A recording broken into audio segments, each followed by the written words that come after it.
A single, deliberate gesture in a darkened room can hold the weight of centuries.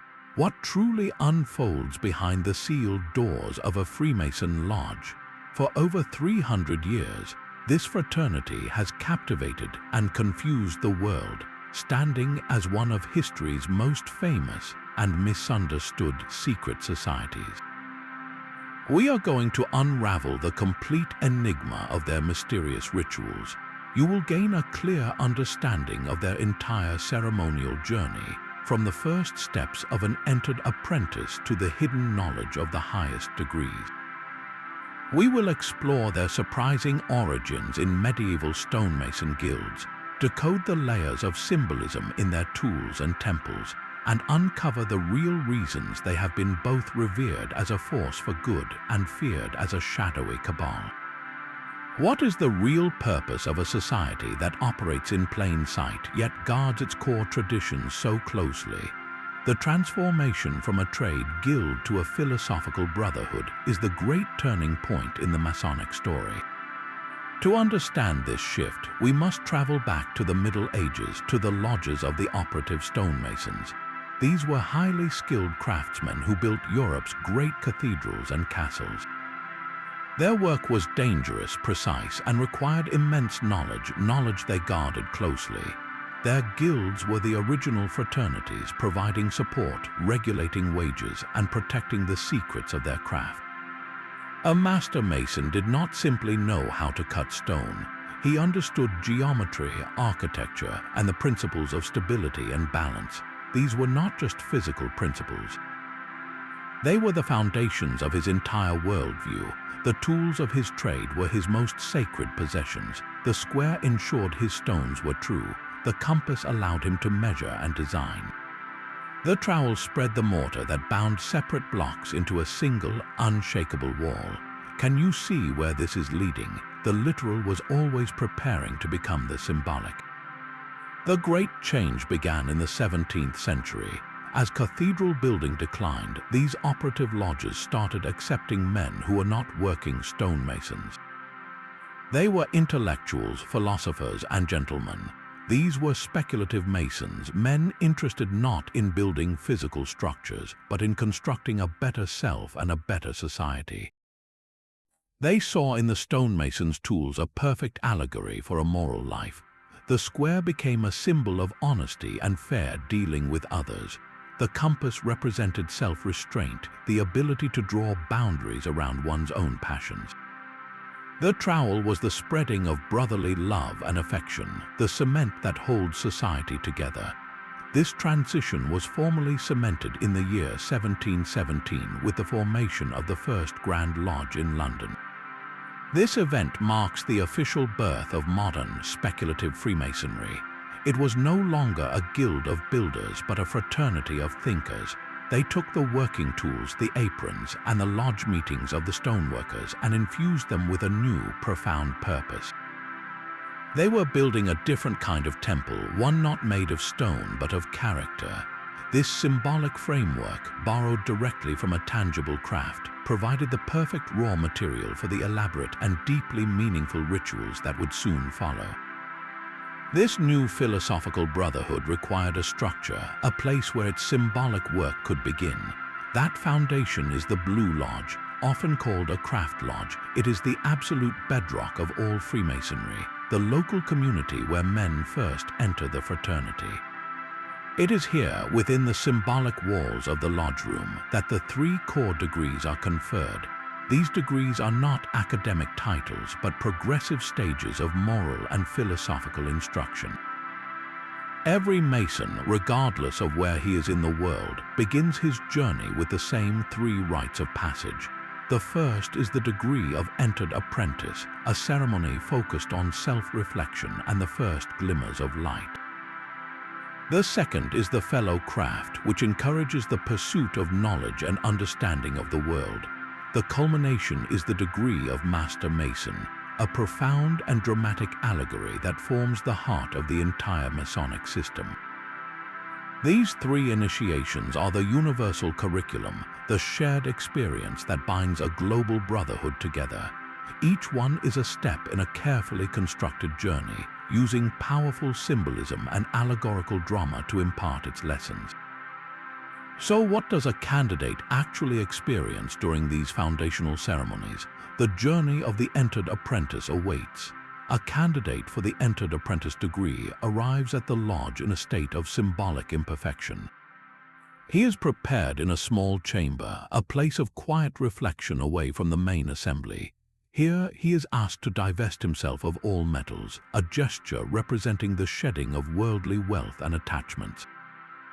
His right arm, left breast, and knee are made bare, signifying readiness for service, openness of heart, and a willingness to kneel in supplication. Most strikingly, a hoodwink, a type of blindfold, is placed over his eyes. This physical darkness represents his initial state of intellectual and spiritual ignorance, a condition from which he seeks light.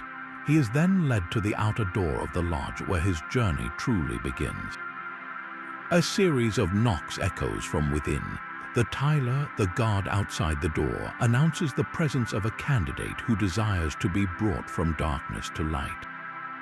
From inside, a voice challenges the newcomer. The senior deacon, the officer who will guide him, asks a pivotal question on his behalf.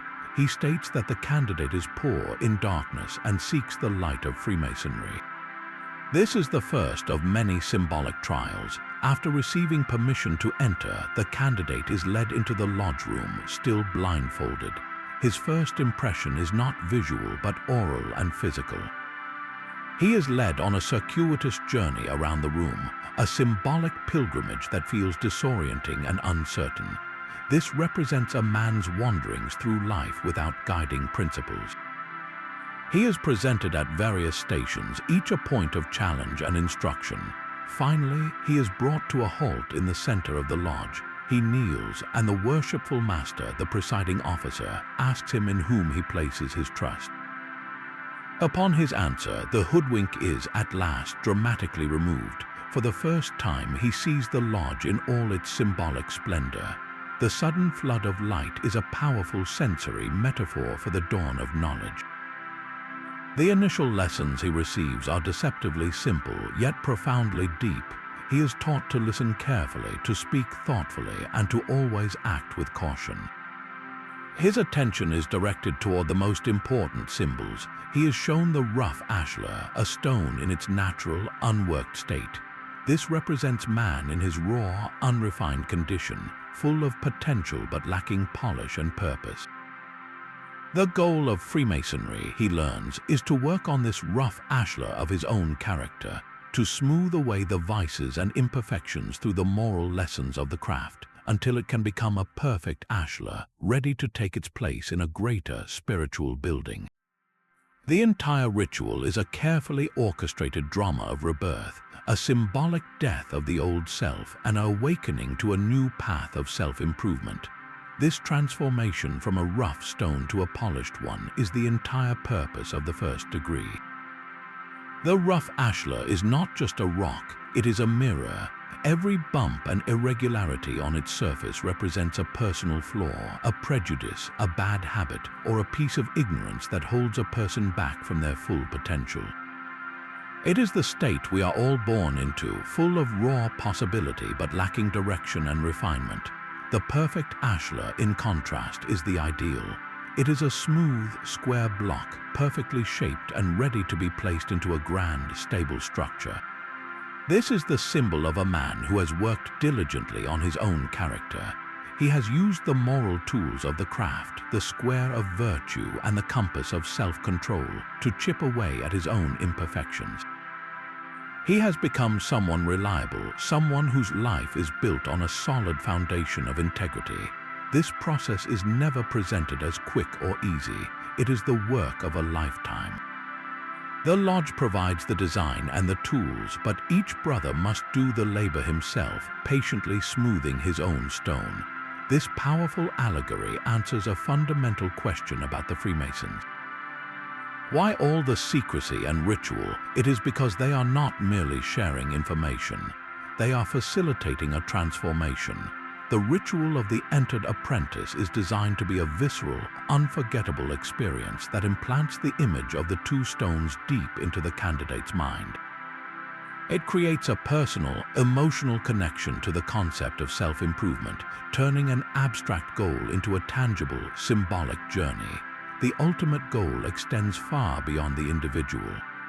Imagine a society built not with rough, mismatched stones, but with perfectly shaped blocks, each one strong and true. A society built by such men would be unshakable. This is the Masonic vision. They believe that by bettering individual men, they are, stone by stone, building a better world. This focus on moral architecture sets the stage for the next step in the journey, where the pursuit of knowledge takes center stage. Having been brought from darkness to light, the new Mason now stands ready to build upon his foundation. The Fellow Craft degree marks his symbolic entry into the prime of life, a stage dedicated to the cultivation of the mind.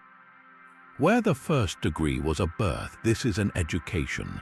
The central symbol is no longer a rough stone, but a winding staircase, representing the deliberate and sometimes challenging ascent toward knowledge and understanding.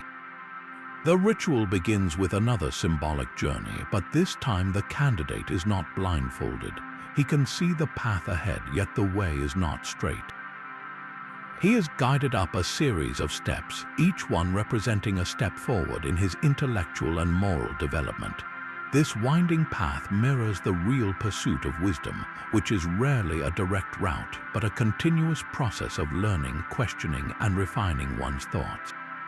The staircase leads him to the middle chamber of King Solomon's temple, a mythical space representing the enlightened mind. What does he discover on this ascent? The first lessons are about the very tools he uses to perceive the world. He is instructed in the symbolic significance of the five senses. Hearing, seeing, feeling, smelling, and tasting are not treated as mere biological functions, but as the divine gifts through which we receive all information from the universe around us. The ritual teaches that these senses are to be guarded and used wisely, for they are the gateways through which both knowledge and temptation enter the mind. A Mason must learn to discern, to use his senses not for base gratification, but for genuine understanding and appreciation of the world's beauty and complexity. This careful training of perception prepares him for the greater intellectual architecture that awaits. Upon reaching the symbolic middle chamber, the fellow craft is introduced to the 7 liberal arts and sciences. In the medieval world, these were the pillars of a well-rounded education, and in Masonic philosophy, they remain the essential framework for a developed intellect. The first 3, grammar, rhetoric, and logic, are known as the trivium. Grammar provides the structure of language, rhetoric the power of persuasive speech, and logic the discipline of clear reasoning. Together, they teach a man how to think and how to communicate his thoughts with clarity and force. The next 4, arithmetic, geometry, music, and astronomy, form the quadrivium. Arithmetic is the science of number, geometry of space, music of time and harmony, and astronomy of the grand scale of the cosmos. Geometry holds a place of special honor, a direct inheritance from the operative stonemasons. It is described as the first and noblest of the sciences, the foundation upon which all architecture, both physical and moral, is built. This entire system is a powerful metaphor. The winding staircase is the lifelong effort of learning.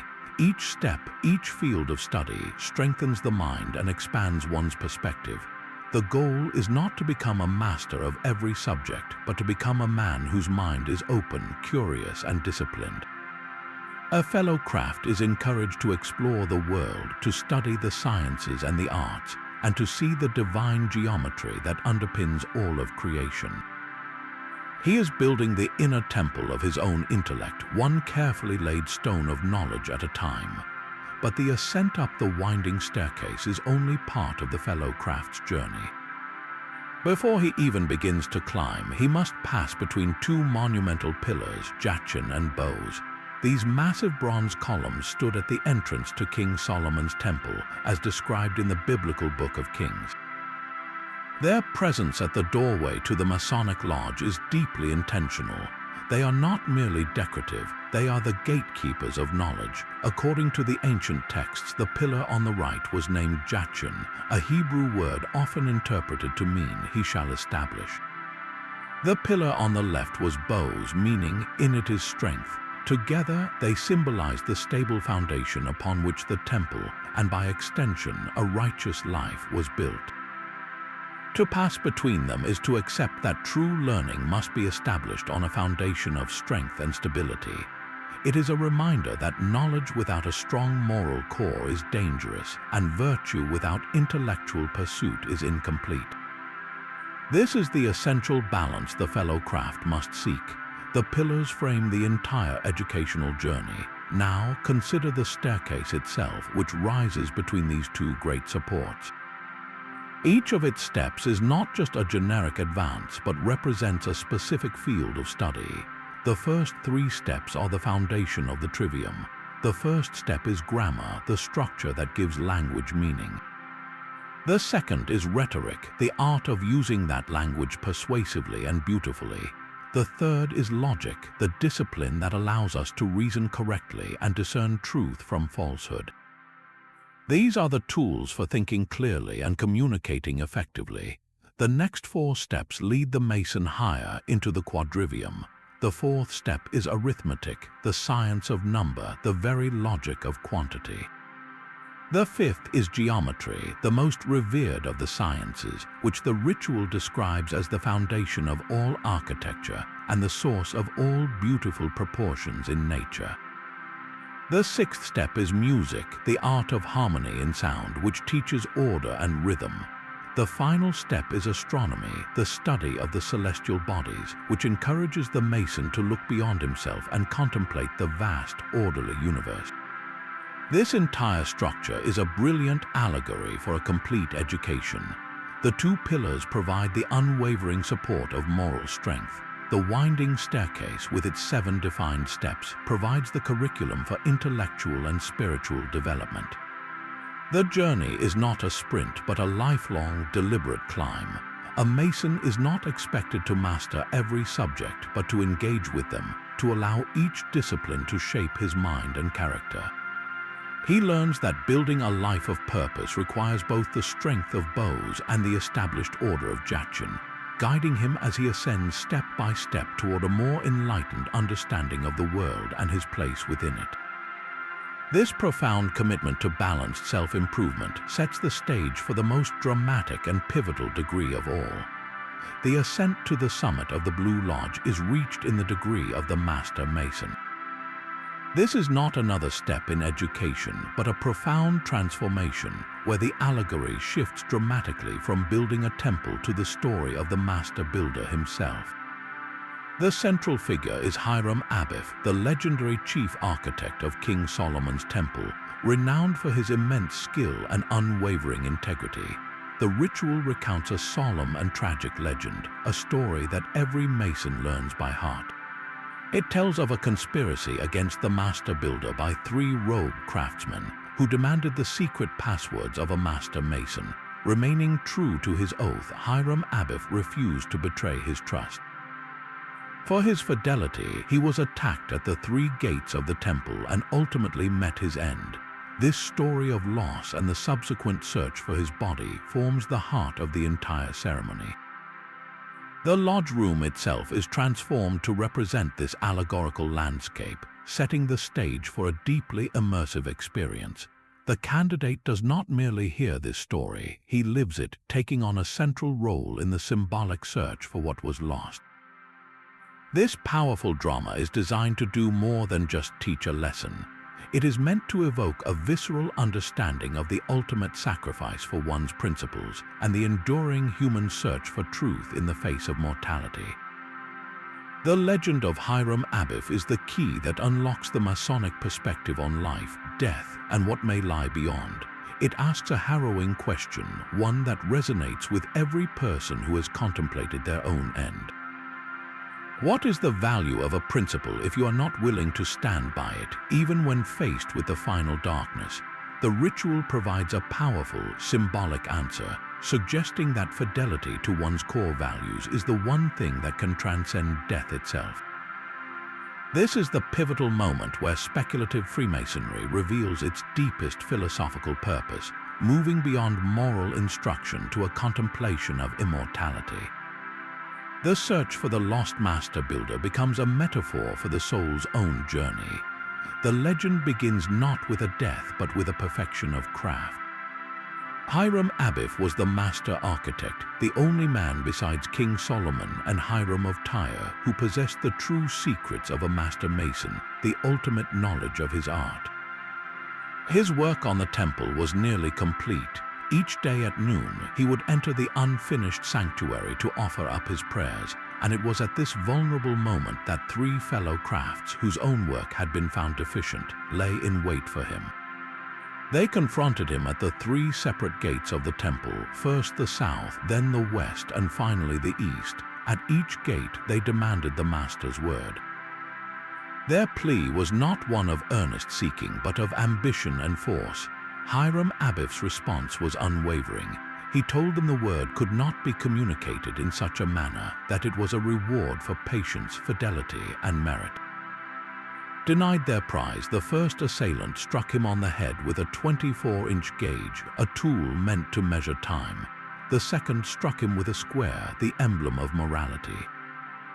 Staggering to the east gate, the third and final blow was delivered with a maul, a heavy stoneworker's hammer. This final impact was mortal. The master builder fell, and with him, it seemed the great secret was lost to the world. The three ruffians buried his body in a rough, unmarked grave on a nearby hill, planting a sprig of acacia to conceal the freshly turned earth. When Hiram Abiff failed to appear, a great alarm spread through the workforce. King Solomon himself ordered a search party of 12 fellow crafts, instructing them to travel in 12 different directions. For days, they found nothing. It was the actions of one weary searcher that broke the silence. Having given up his formal search, he sat down to rest on a hillside. As he reached out to pull himself up, he grasped the sprig of acacia. It came away easily from the loose soil, revealing the terrible truth beneath. The word was not lost, but the man who held it was gone. In the Masonic ritual, the candidate does not watch this story unfold.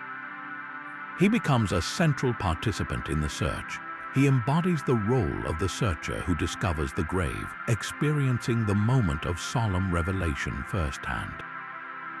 The entire lodge room becomes a stage for this profound allegory.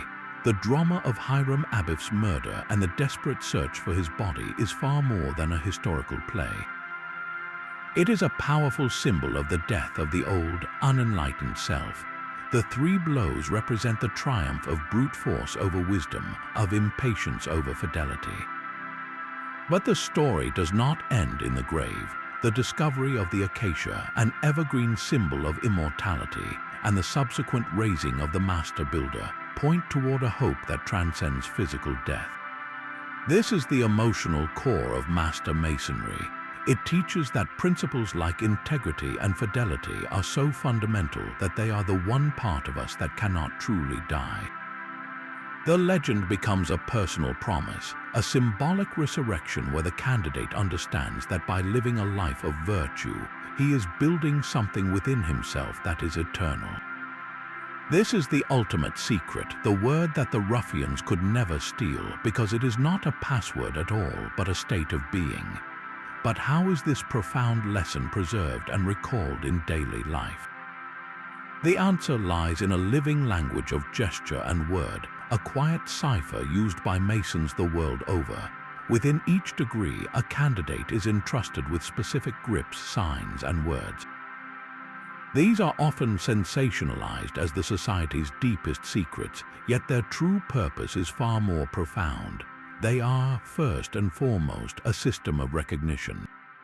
A discreet handshake, a particular gesture, or a quiet phrase allows a brother Mason to identify another, even if they have never met, establishing an immediate bond of shared experience and trust across languages and cultures. But they are much more than a simple membership card. Each element is a direct mnemonic, a physical and verbal trigger for the central lesson of its degree. The grip of an entered apprentice, for instance, is a tangible reminder of the help and support a brother should always offer. The sign of a fellow craft evokes the posture of attentive listening and the pursuit of knowledge. These are not arbitrary secrets to be hoarded. They are practical tools that keep the allegorical teachings of the lodge alive in a brother's mind and actions long after the ceremonial lights have been dimmed. This system of symbolic recognition, however, contains elements that have been dramatically misinterpreted by the outside world. Each degree also includes a symbolic obligation, a solemn promise to uphold the principles of the craft. Historically, these obligations were accompanied by a physical gesture illustrating a penalty, a vivid representation of what a man would deserve should he betray his sacred trust. In the first degree, the gesture might involve a drawing motion across the throat. In the second, a hand placed over the heart. In the third, the most severe, it could be a motion suggesting the separation of the head from the body. To an observer from a different era or one seeking evidence of malice, these gestures appeared to be literal threats of violence. This interpretation has fueled centuries of anti-Masonic conspiracy theories, painting the fraternity as a bloodthirsty cabal. But within the context of the ritual's deep symbolism, their meaning is entirely different. They are not instructions for punishment, but powerful, archaic metaphors. They dramatize the profound consequences of a moral failure. To betray your oath is to sever yourself from the light of truth. It is to tear out your own heart of integrity. It is symbolically a form of spiritual death. The physical gesture makes the gravity of the promise unforgettable, searing the importance of fidelity into the candidate's consciousness. These penalties are a remnant of a time when a man's word was his most valuable possession, and the language used to protect it was stark and visceral. They are relics of a symbolic language, misunderstood by a world that had forgotten how to speak in parables. This symbolic language of gestures and words is complemented by a single, universal piece of regalia that every Mason wears with pride. The lambskin apron is the most ancient and essential badge of a Freemason. Its origins are as practical as they are profound. For the operative stonemasons of the Middle Ages, the leather apron was a simple piece of protective workwear. It shielded a craftsman from the sharp chips of stone, the splashes of mortar, and the general wear and tear of his physically demanding trade. It was the mark of a working man, a testament to his skill and his dedication to an honest day's labor. When speculative masonry adopted the tools and traditions of the operative craft, the apron was the most personal item to be transformed. It was no longer a shield against physical dirt, but a symbolic shield against moral and spiritual impurity. This transformation is made explicit in the first degree during the ceremony of the entered apprentice. After the candidate has been brought from darkness to light and received his initial instructions, the presentation of the white lambskin apron is a pivotal, almost sacred moment. It is described to him not as a piece of clothing, but as a badge of innocence more ancient than the golden fleece or the Roman eagle. Why lambskin? The material itself is deeply symbolic. The lamb has been a near-universal symbol of purity, gentleness, and innocence for thousands of years. To wear a lambskin apron is to be constantly reminded of the necessity for a pure heart and a righteous conduct. It is a personal, wearable allegory. The ritual teaches that it is an emblem of that purity of life and rectitude of conduct which is so essentially necessary for gaining admission into the celestial lodge above. Every time a Mason puts on his apron, he is symbolically clothing himself in these virtues, preparing to engage in the work of building his own moral character. The apron is not a static symbol. As a Mason progresses through the degrees, the design of his apron becomes more elaborate, visually charting his inner journey. The simple, unadorned white lambskin of the entered apprentice represents the clean slate, the rough ashlar ready to be worked. As he advances, symbolic elements are added. The apron of a master mason, for instance, often features intricate designs, including rosettes, tassels, and specific symbols like the compass and square. These additions are not merely decorative, they are a visual language, each element a reminder of the lessons learned and the obligations undertaken in the higher degrees. The rosettes might symbolize the flowering of knowledge, while the specific arrangement of tools represents the balance and wisdom achieved. This evolution mirrors the mason's own progress. He begins with the pure, simple goal of self-improvement, and as he works, his character, like his apron, becomes richer and more detailed with the accumulated wisdom of his experiences. The apron serves as a constant, tangible link between the fraternity's humble, working-class origins and its lofty philosophical aspirations. It connects the modern man in a lodge room directly back to the medieval craftsman on his scaffolding, both engaged in their own form of sacred labor, both protected by the same timeless badge of honor. So where does this profound work of character building actually take place? The answer is the Masonic lodge room itself, a space designed not as a mere meeting hall, but as a symbolic representation of the entire universe. Every single element, from the floor to the ceiling, is a piece of a grand allegorical puzzle. Stepping inside is like entering a three-dimensional textbook of Masonic philosophy. The very orientation of the room is the first clue. The presiding officer, the worshipful master, always sits in the east. This is no accident. Just as the sun rises in the east to bring light and dispel darkness, the master's station represents the source of enlightenment and wisdom for the lodge. From this position, he guides the brethren, illuminating their path forward. Opposite him in the west sits the senior warden. His role is linked to the setting sun, a symbol of completion and rest. He ensures that the work of the lodge is properly finished and that the labors of the day have been worthwhile. Completing this celestial map, the junior warden is stationed in the south.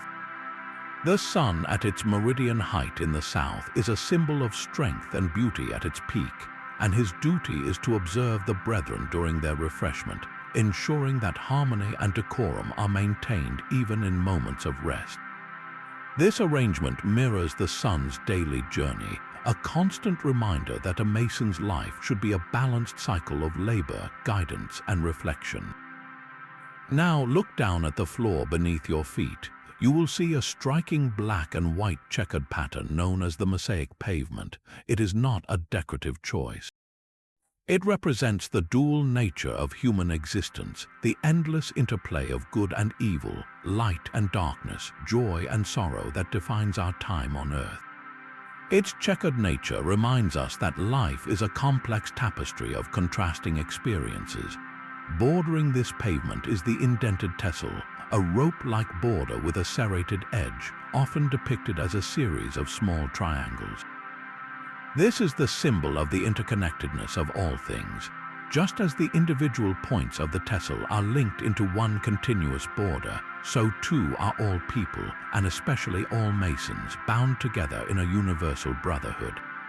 Its indented form suggests the ups and downs of life, the periods of prosperity and adversity, all held within the unbroken cord of our shared humanity. Above this, at the center of the lodge, often hangs the blazing star.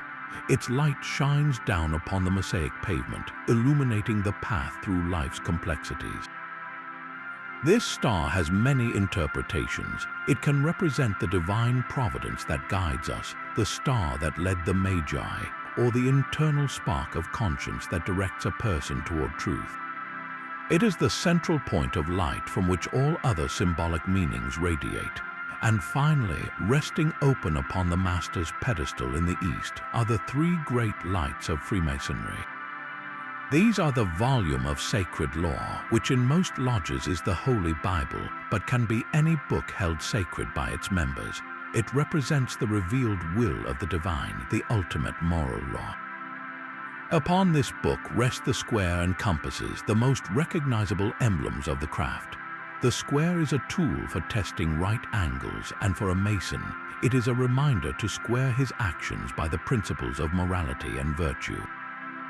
The compasses are used to draw circles, symbolizing the importance of circumscribing his desires and keeping his passions within due bounds.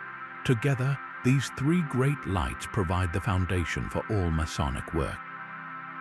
The lodge room is therefore a microcosm, a perfect little world built to teach profound truths.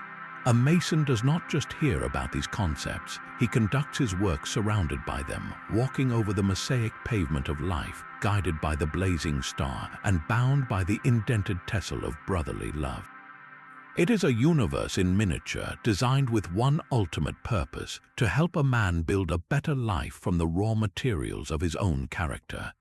This universal symbol of divine law rests open upon the altar, yet its identity can change. In a lodge in London, it is likely the Holy Bible. In a lodge in Cairo, it might be the Quran. In a lodge in Mumbai, it could be the Vedas.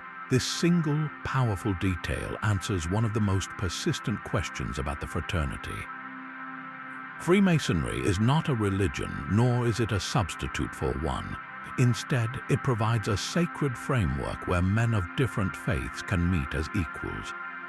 The requirement for membership is not adherence to a specific creed, but a simple, profound belief in a supreme being, often referred to as the great architect of the universe.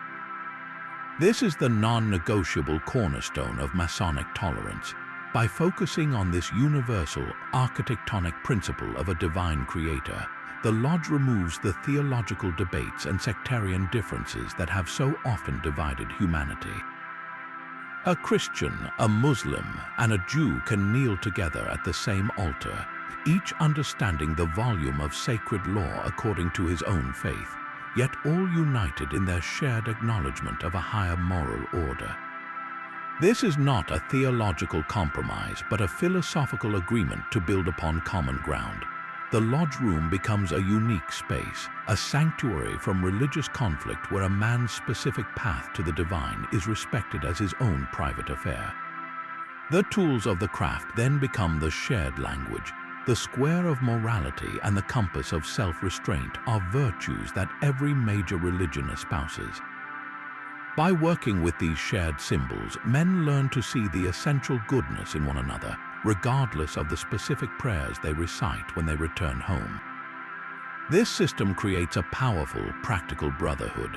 It proves that what unites us can be far stronger than what divides us, so long as we agree on a foundation of faith, hope, and charity. The fraternity does not seek to explain the universe, but to help men build better lives within it, using the timeless tools of character as their guide. Yet the journey of a Master Mason does not always end within the symbolic walls of the Blue Lodge.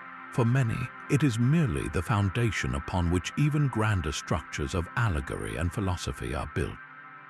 This world of deeper exploration exists within what are known as appendant bodies, separate organizations that a Mason may choose to join after he has fully mastered the three core degrees. The two most prominent of these are the Scottish Rite and the York Rite. Think of the Blue Lodge as your primary education, the universal language of moral instruction. These appendant bodies are like advanced university courses, delving into specialized and complex themes that build upon that essential foundation. They are entirely optional, an invitation for those whose curiosity has been ignited and who wish to continue their symbolic ascent. While the Blue Lodge uses the tools of the stonemason to teach a man how to build his own character, the Scottish and York rites often draw from different wells of inspiration, exploring rich historical narratives, chivalric codes, and profound philosophical questions about the nature of existence itself. The Scottish Rite, for instance, offers a sequence of degrees from the 4th to the 32nd, each one a dramatic play that explores a different virtue or philosophical concept. Its rituals are elaborate, drawing on stories from ancient Egypt, the medieval Crusades, and the courts of Renaissance Europe to impart lessons on justice, tolerance, and leadership. The York Rite, by contrast, is more focused on the continuation of the story of King Solomon's Temple and the traditions of medieval Christian knighthood, culminating in degrees that are deeply rooted in chivalric ideals. These are not promotions in a corporate sense. A brother who has attained the 32nd degree in the Scottish Rite is not considered higher or better than a master mason who has remained only in his Blue Lodge.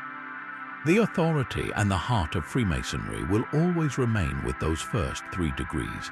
Instead, these higher degrees offer additional layers of understanding, like different colored lenses through which to view the same core truth. They provide more allegories, more symbols, and more historical context to enrich a Mason's personal journey. It is a path for those who find that the initial light only made them more eager to see what else was waiting in the shadows, a continuous journey of discovery for the eternally curious mind. The sheer scale of the Scottish Rite transforms the Masonic journey into an epic theatrical production. This appendant body offers a sequence of 29 additional degrees, a grand narrative arc that begins at the 4th and culminates at the 32nd, with a final, honorary 33rd degree reserved for exceptional service. Unlike the foundational lessons of the Blue Lodge, the Scottish Rite is a sweeping saga. Its rituals are not simple lectures. They are full-scale dramatic performances, complete with intricate costumes, elaborate sets, and a cast of characters drawn from the vast tapestry of history, mythology, and ancient scripture. A candidate does not just listen to a lesson on justice. He might find himself participating in a reenactment of a trial from the court of King Solomon. He does not merely discuss the importance of leadership. He might walk in the symbolic footsteps of a knight during the Crusades or a philosopher in the libraries of ancient Alexandria. Each degree is a self-contained play, a vivid, immersive experience designed to evoke powerful emotions and leave a lasting impression. The shift from the personal, introspective symbolism of the Blue Lodge to this grand, historical theater is deliberate. It is meant to expand a Mason's perspective, encouraging him to see his own moral struggles reflected in the great dramas of human civilization. The lessons become broader, focusing on a man's duties to his community, his nation, and humanity itself. The 4th through 14th degrees, often called the Lodge of Perfection, focus heavily on the virtues of truth, loyalty, and the relentless pursuit of justice. The 15th through 18th degrees, or the chapter of Rose Croix, delve into themes of faith, hope, and charity, exploring the relationship between divinity and a life well lived. The 19th through 30th degrees, the Council of Kadosh, often center on themes of chivalry, personal sacrifice, and the battle against tyranny. Finally, the 31st and 32nd degrees, the Consistory, challenge a man to contemplate the very nature of liberty, tolerance, and the application of wisdom in governing human affairs. This entire structure is a university of allegory where a man graduates not with a diploma, but with a richer, more profound understanding of his own potential and his place in the world. The ultimate honor, the 33rd degree, is conferred by a supreme council upon those who have dedicated a significant portion of their lives to Masonic service and philanthropy. It is not a degree one petitions for, but a recognition of a life lived in accordance with the Rite's highest ideals. This elaborate system answers a fundamental human craving for a story, proving that the most complex lessons about leadership, justice, and patriotism are often learned not by being told, but by being lived, if only for an hour, inside a powerful allegory. While the Scottish Rite paints on a vast historical canvas, the York Rite offers a different kind of depth, a continuation of the very story that lies at the heart of every master mason. It picks up the narrative threads left hanging after the tragedy of Hiram Abiff, asking a compelling question. What happened after the master builder was laid to rest? The York Rite's journey is a quest for restoration, and its ultimate destination is the breathtaking Royal Arch degree, an experience so profound that many Masons view it not as an addition, but as the actual completion of the 3rd degree. Where the Master Mason degree ends with a profound loss and a symbolic hope, the Royal Arch begins with a determined search for what was truly lost. The ritual portrays a group of sojourners, symbolic workmen, returning to the ruins of King Solomon's temple after the Babylonian captivity. They are not there to mourn, but to rebuild. As they clear away the rubble of the destroyed temple, they make a discovery that changes everything. It is not a physical treasure they uncover, but something far greater, a long-lost vault containing an ancient secret, the ineffable name of God. This moment is the climax of the Royal Arch and one of the most powerful in all of Masonry. The discovery of the name represents the recovery of that ultimate divine truth which was thought to be gone forever with the death of Hiram Abiff. It is the final piece of the puzzle, the light that floods in after a long darkness. This is not merely learning a new word, it is a moment of profound spiritual revelation, a symbolic reunification with the divine source of all law and morality. The experience directly completes the allegory of the third degree.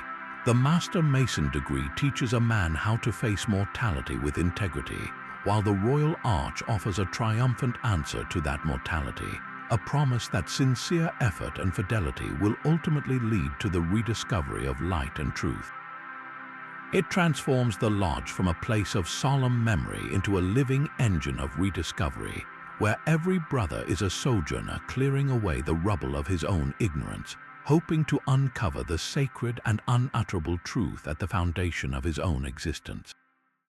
But the most dramatic and controversial link in the York Rite is its final destination, the Order of the Knights Templar. The legendary medieval warrior monks who were famously disbanded in the 14th century are central to countless conspiracy theories claiming they went underground and secretly founded Freemasonry. Historians widely dismiss any direct organizational lineage, seeing no concrete evidence to bridge the centuries between the Templars' dissolution and the rise of speculative Masonry. Yet, the Masonic Knights Templar Order does not claim a literal bloodline descent.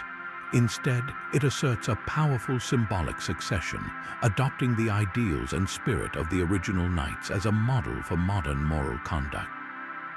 The rituals for this degree are a profound departure from what has come before for one very specific reason. This is the only branch of mainstream Freemasonry that requires a member to profess a belief in the Christian faith. Where the Blue Lodge is built on a universal belief in a supreme being, the Templar Order narrows its focus to a Christian path, creating a sacred space for those brothers who wish to explore their faith within the Masonic framework. The initiation ceremony is a deeply moving immersion into the world of crusading chivalry. A candidate is no longer a stonemason, but a postulant seeking to become a Christian warrior. The lodge room is transformed into a preceptory representing a chapter house of the original order. The ritual is a solemn and dramatic narrative guiding the candidate through the vows and trials of a Templar knight. The themes are stark and powerful, focusing on a knight's unwavering duty to defend the Christian faith, protect pilgrims on their journey, and live a life of piety, humility, and courage. The candidate is instructed in the symbolic meaning of the Templar cross, the armor, and the sword. He learns that the black and white banner, the bosint, represents the Templars' pledge to be fierce and relentless to the enemies of the faith, yet fair and merciful to the defeated. This is not a call to physical crusade, but an allegory for the internal battle every person faces against their own moral failings. The sword becomes a symbol of truth, the armor a representation of a righteous character that can deflect temptation, and the crusade itself a metaphor for the lifelong struggle to conquer one's own vices and imperfections. This Christian chivalric dimension completes a remarkable journey. A man begins as an entered apprentice in a non-sectarian lodge, learning universal moral truths with men of all faiths. Through the York Rite, he can then choose to ascend to a specifically Christian knighthood, applying those same universal principles of integrity and service within the context of his personal devotion. It demonstrates the incredible flexibility of the Masonic system, a single tree with many branches, each offering a different shade of wisdom to those who seek it. A single disappearance in upstate New York nearly unraveled the entire fraternity. In 1826, a disgruntled Freemason named William Morgan, living in Batavia, New York, publicly announced he was writing a book that would reveal all the secret rituals, signs, and grips of the craft. He was arrested on trumped-up charges shortly after, and upon his release he was seized by a group of men, forced into a carriage, and never seen again. The official investigation concluded he had likely been murdered, though his body was never found. Rumors swirled that Masons had silenced him to protect their oaths of secrecy.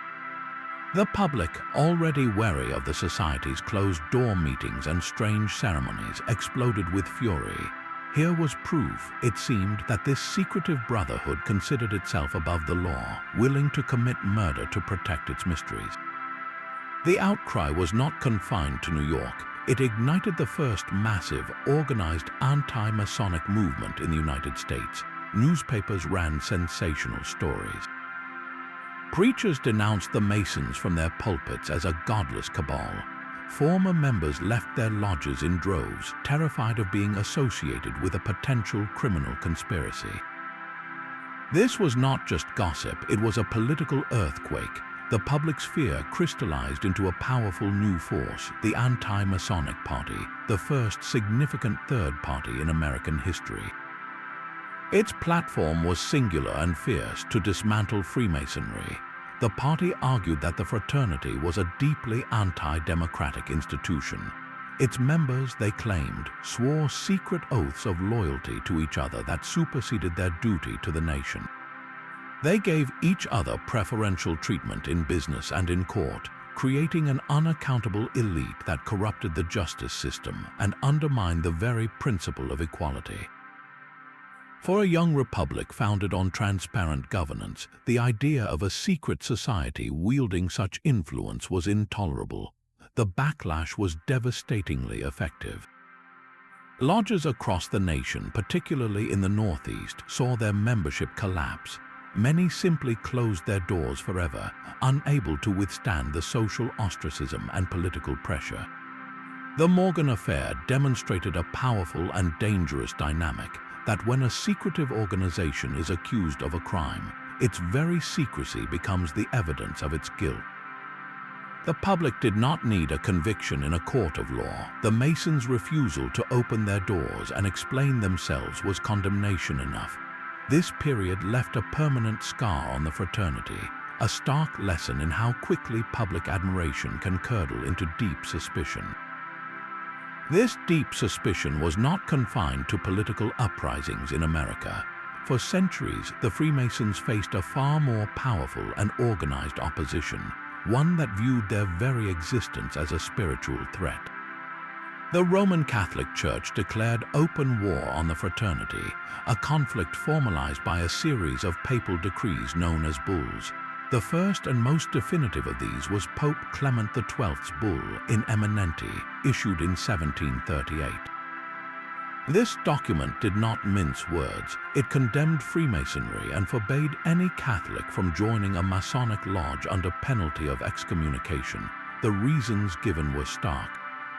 The Church pointed to the secretive nature of the Masonic oaths, arguing that men could not be bound by such solemn, private promises without the oversight of the Church. More fundamentally, the core Masonic principle of religious indifferentism was seen as a direct assault on Catholic doctrine. The idea that a Christian, a Jew, and a Muslim could meet as spiritual equals, all acknowledging the same great architect of the universe, was a radical and dangerous concept to a church that claimed to be the one true path to salvation. For the Vatican, this was not tolerance, it was a denial of absolute truth. The Masons were creating a parallel spiritual universe, one where a man's private faith was secondary to his commitment to a secular brotherhood. This was a rival authority, a system of morality operating entirely outside the Church's control. The bans were not a one-time event. They were reinforced and expanded by subsequent popes for over 200 years. Pope Benedict XIV issued another bull, Providers, in 1751, reiterating the condemnation. Pope Leo XIII was particularly vocal in the late 19th century. issuing multiple encyclicals that described Freemasonry as the synagogue of Satan and accused it of plotting to destroy the entire social order of Christian Europe. The Church's position was absolute and severe. A Catholic who chose to become a Mason was automatically excommunicated, cut off from the sacraments and the community of the faithful. This created an impossible choice for countless men, forcing them to decide between their fraternal bonds and their spiritual home. The tension was rooted in two completely different worldviews. The Catholic Church saw itself as the sole custodian of divine truth, a hierarchy with the Pope at its head. Freemasonry, by contrast, presented a decentralized, fraternal model of spirituality, built on individual inquiry and a universalist approach to divinity.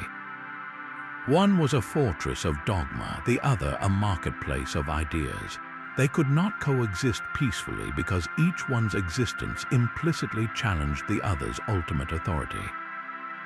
This centuries-long condemnation only began to soften in the modern era, with the Church issuing a new declaration in 1983 under Pope John Paul II. While it still stated that Catholic faithful who enroll in Masonic associations are in a state of grave sin, it removed the specific phrase of automatic excommunication. Yet the fundamental objection remains. The Vatican still views the Masonic philosophy as irreconcilable with the tenets of the Catholic faith, a quiet but persistent schism that reveals just how revolutionary the Masonic ideal of a universal brotherhood truly was. That same secrecy which protected their philosophical work also cast a long, dark shadow of suspicion. The Freemasons did not have to wait for William Morgan to become a target for conspiracy theorists. Their closed meetings, their silent oaths, and their enigmatic symbols created a vacuum, and nature, especially human nature, abhors a vacuum. Into that void rushed a torrent of speculation, fear, and outright fabrication, transforming a fraternity dedicated to building character into the alleged architects of global domination. The most pernicious and enduring of these myths found its roots in a notorious forgery, the Protocols of the Elders of Zion. This fabricated text, created by the Russian secret police in the early 20th century, purported to be the minutes of a Jewish plot to control the world. But conspiracy theorists quickly made a fateful connection. They looked at the Masons with their international network and their non-sectarian stance, and declared them not just allies of this fictional Jewish cabal, but its primary agents. The language of the protocols was clumsily mapped onto Masonic structure. The idea of a universal brotherhood was twisted into a desire for a single, global government. The pursuit of enlightenment was reinterpreted as a Luciferian quest for forbidden knowledge. This toxic fusion created a powerful and resilient narrative, one that has outlasted empires, that the Freemasons are the hidden hand guiding world events toward a sinister conclusion. Why did this particular group become such a perfect canvas for our deepest fears? Their very structure seems designed for projection. A secret society is, by definition, unaccountable. Its fraternal bonds suggest collusion. Its symbolic language appears to be a code waiting to be cracked. For an outsider looking in, the lack of a simple, public explanation for their rituals feels like proof that something dark must be happening behind the sealed doors. It is a self-sealing argument. Any denial from a Mason is dismissed as part of the cover-up. Their charity work is seen as a public relations smokescreen. Their insistence on being a simple philosophical society is taken as the ultimate deception. This creates a feedback loop of paranoia where evidence is no longer required. Only the absence of total transparency is taken as confirmation of guilt. This paranoia found its most public expression on the world's most common piece of paper, the United States $1 bill. The Great Seal of the United States, with its pyramid capped by a radiant, all-seeing eye, has become a central exhibit in the case against the Masons. Conspiracy theorists point to it as undeniable proof of Masonic control over the American government from its very inception.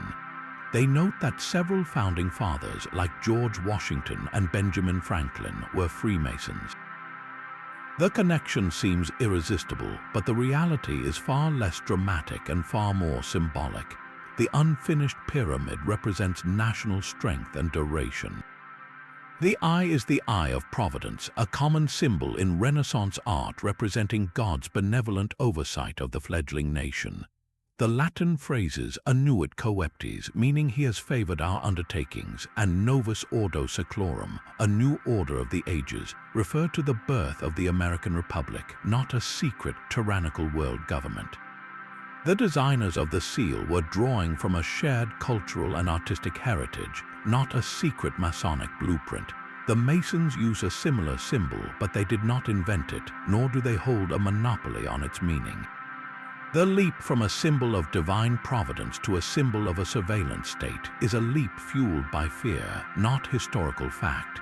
The modern incarnation of this fear is the nebulous concept of the New World Order. This theory posits that a small, secretive group of elites, often said to be Freemasons and their supposed allies, is manipulating wars, economies, and governments to erode national sovereignty and establish a single global tyranny.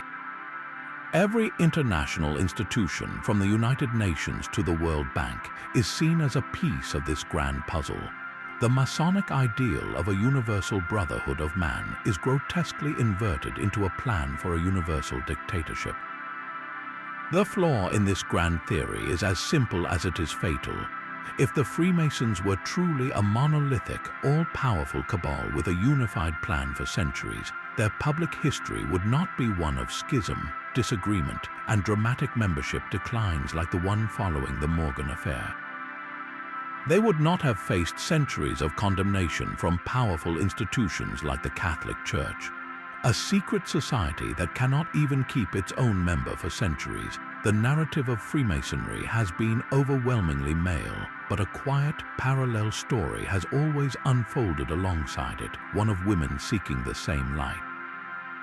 The Order of the Eastern Star stands as the most prominent bridge across this historical divide. Founded in the 1800s, it is not a Masonic lodge itself, but a separate fraternal body deeply intertwined with Masonic principles. Its unique requirement for membership is that one must be a Master Mason or a woman with a specific Masonic relationship, such as the wife, widow, sister, or daughter of a Mason. This created a sanctioned space where women could participate in ritual work and moral instruction, yet it firmly anchored their participation to their connection with a man. The rituals of the Eastern Star are distinct, built around the inspiring stories of 5 biblical heroines, each representing a core virtue like fidelity, constancy, and loyalty. For many women, this was the only available doorway into this world of symbolism and brotherly, or in this case, sisterly love. It became a massive organization in its own right, offering fellowship and purpose, but it also reflected the social constraints of its time, a compromise that granted access without granting full and equal membership in the core craft of Freemasonry. This compromise, however, was not enough for everyone. A more radical movement emerged, one that rejected the very idea of separate spheres. Co-Masonry, or mixed Masonry, took a bold and controversial stance, opening its lodges to both men and women as absolute equals. These jurisdictions operate with the same rituals, the same degrees, and the same philosophical pursuits as mainstream Freemasonry, with one fundamental difference. They recognize that the work of building a better self has no gender. The very existence of co-Masonry has been a point of intense controversy within the wider fraternal world. To traditional, all-male Masonic bodies, this was a direct violation of the ancient landmarks, the unwritten traditional rules that govern the craft. The requirement that a candidate be a man was, and for most still is, considered one of these unchangeable foundations. The debate cuts to the very heart of tradition versus progress. Is the single-gender nature of the lodge an essential, timeless part of the allegorical work, or is it a historical artifact, a social limitation that can be transcended without losing the core of the teachings? For co-Masons, the answer is clear. They argue that the symbolic tools, the pursuit of light, and the building of character are universal human endeavors. The rough and perfect ashlars do not belong to one gender. The journey from darkness to light is a human journey. By excluding half of humanity, they believe, traditional Freemasonry is not protecting a sacred tradition, but limiting its own potential for global good. This philosophical schism reveals a deeper tension within the fraternity's own identity, a struggle between preserving a centuries-old form and adapting to a changing world where the definition of brotherhood itself is continually evolving. The sealed doors of a Masonic lodge might seem anachronistic in our hyper-connected world, a stubborn relic in an age that demands total transparency. So why does this fraternity, with its website and public charity events, still guard its core rituals with such quiet resolve? The answer is not a single secret, but a layered understanding of what secrecy itself provides. First, consider the psychological power of a transformative experience. The carefully orchestrated rituals of initiation are designed to be deeply personal and emotionally resonant. If every gesture, every symbolic challenge, and every moment of revelation were available online, the experience would be stripped of its power. It would become information to be consumed rather than a journey to be lived. The mystery is not a barrier to keep people out, but a container to hold something precious within, a private space where a profound, personal shift in understanding can occur away from the noise and judgment of the outside world. This ties directly to the weight of tradition. For a Freemason, performing a ritual that is centuries old creates a tangible link to the past.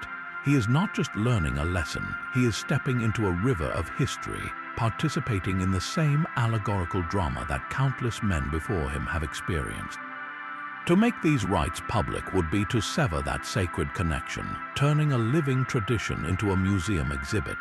The secrecy is an act of preservation, ensuring that the transformative power of the ritual remains intact for each new generation of seekers. On a practical level, these private ceremonies function as the ultimate binding agent for the fraternity. Sharing a powerful, confidential experience creates an unbreakable bond of trust. The man standing next to you in the lodge room has undergone the same symbolic trials, has wrestled with the same allegories, and has made the same solemn promises. This shared journey fosters a depth of fraternal connection that casual friendship or a social club could never replicate.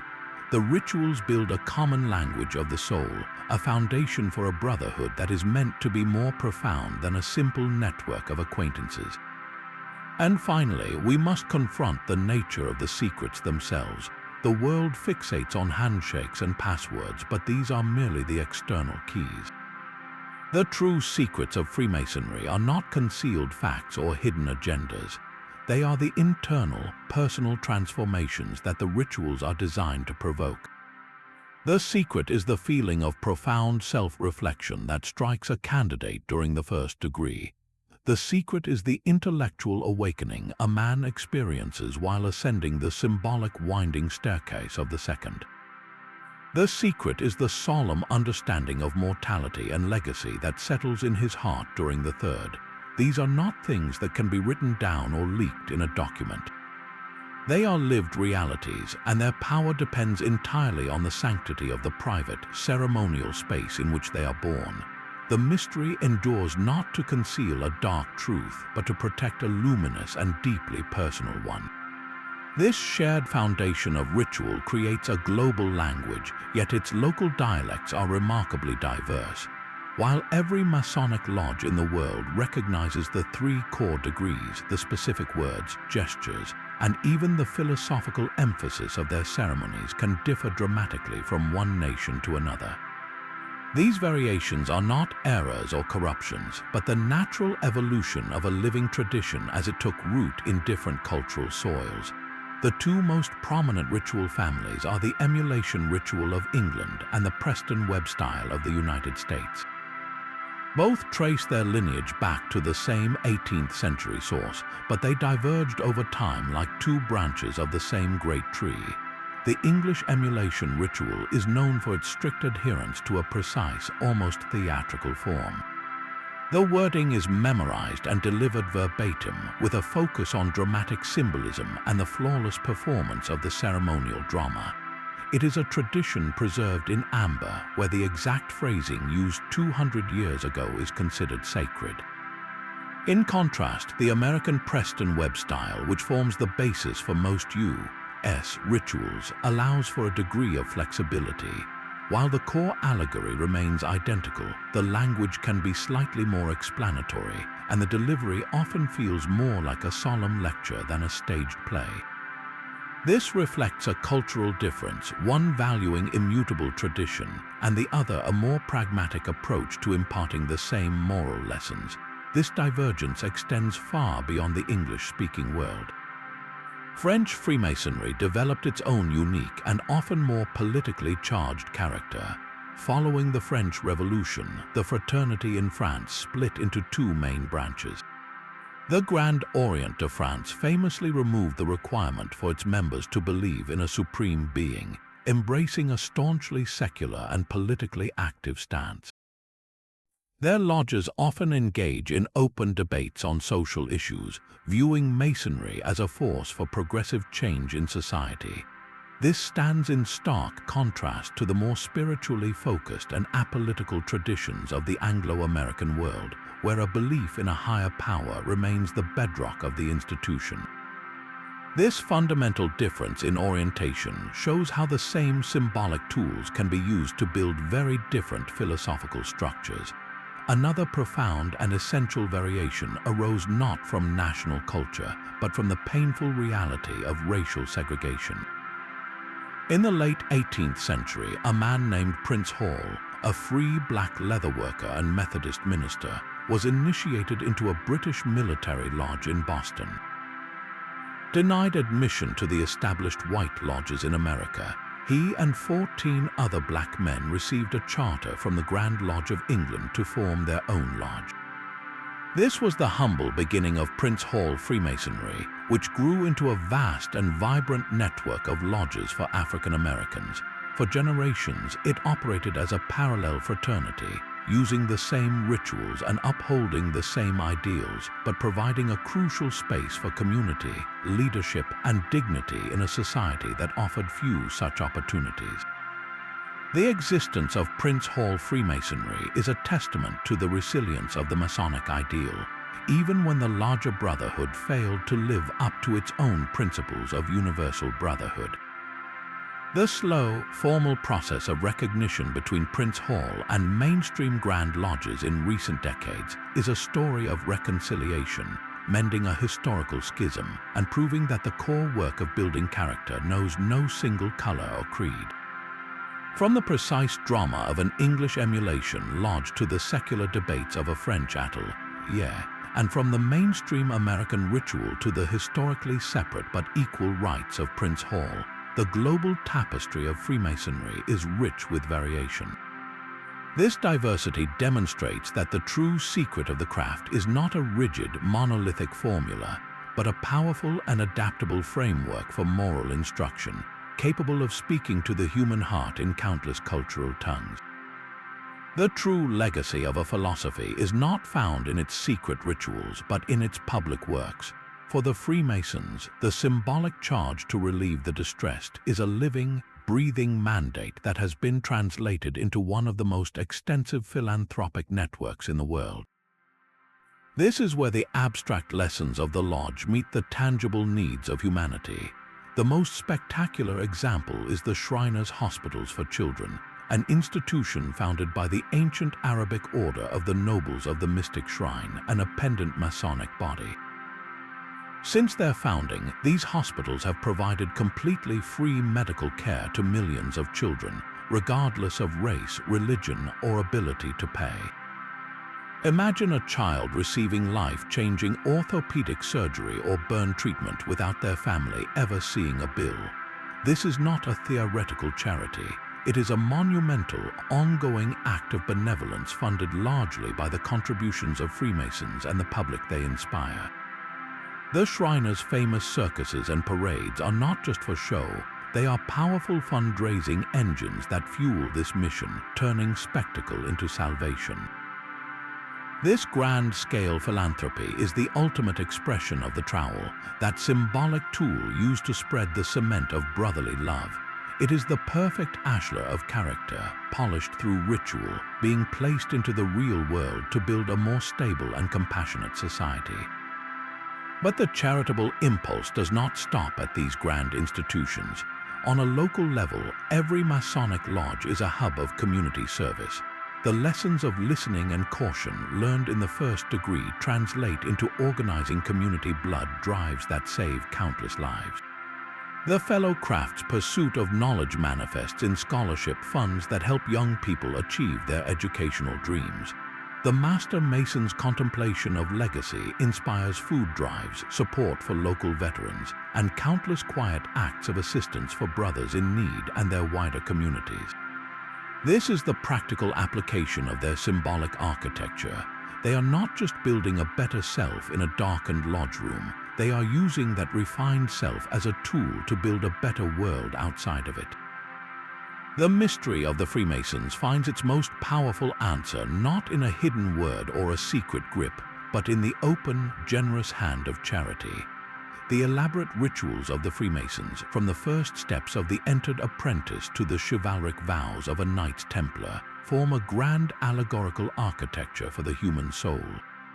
This entire journey, with its blindfolded initiations and symbolic tools, was never about concealing a single, explosive secret. The true enigma, the real treasure guarded for centuries, is not a password but a process.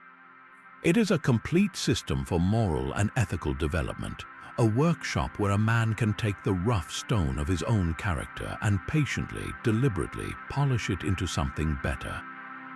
The enduring power of these rites lies in their ability to make abstract virtues tangible. They turn the pursuit of knowledge into a winding staircase, the acceptance of mortality into a solemn search for a lost master builder, and the hope for immortality into the discovery of a sacred name. These ceremonies have survived not by hiding from the world, but by speaking to it in a timeless language of symbol and story.